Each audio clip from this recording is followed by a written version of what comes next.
C'est désormais la thèse privilégiée par les enquêteurs, celle de la préméditation. Il était muni d'une arme en venant sur son lieu de travail, a ouvert une première combinaison, a ouvert un deuxième vêtement sous cette combinaison et s'est alors emparé de son arme.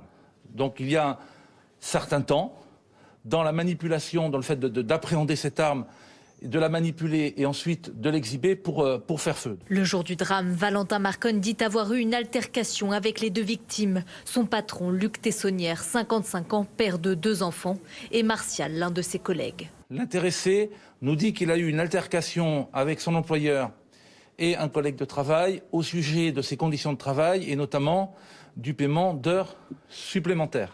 Durant son interrogatoire, le tueur présumé a également détaillé sa fuite. Il dit s'être débarrassé de ses armes dans la forêt. Au moins l'une d'entre elles, une arme de poing, a été retrouvée. Cette arme de poing pourrait correspondre à l'arme ayant été utilisée lors du crime, mais que nous attendrons bien entendu l'expertise balistique pour nous assurer que c'est bien la même arme.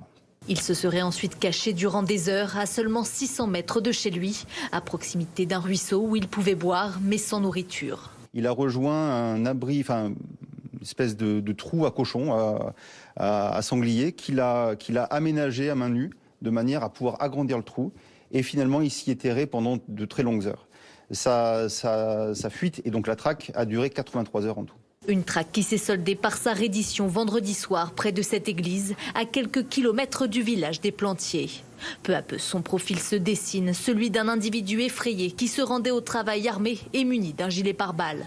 Au sens commun du terme, on sent que c'est quelqu'un qui avait peur, qui ressentait de la peur vis-à-vis de certaines personnes du village avec lesquelles il avait pu être en conflit. Le procureur a précisé que juste après sa reddition, Valentin Marconne a immédiatement avoué son double crime, des aveux réitérés par la suite. Il n'a en revanche pas exprimé de regret, mais il répond aux questions et collabore avec les enquêteurs. Depuis son interpellation, donc vendredi en fin de journée, il s'est montré extrêmement coopératif en fait. C'est un jeune homme qui aime le cadre et qui, dans le cadre de la garde à vue, avec les enquêteurs de la section de recherche de Nîmes, s'est complètement laissé aller à nous expliquer par le menu son passé, les raisons de son passage à l'acte, les modalités de sa fuite. Sa version doit désormais être confrontée au travail des enquêteurs, mais aussi aux expertises psychologiques.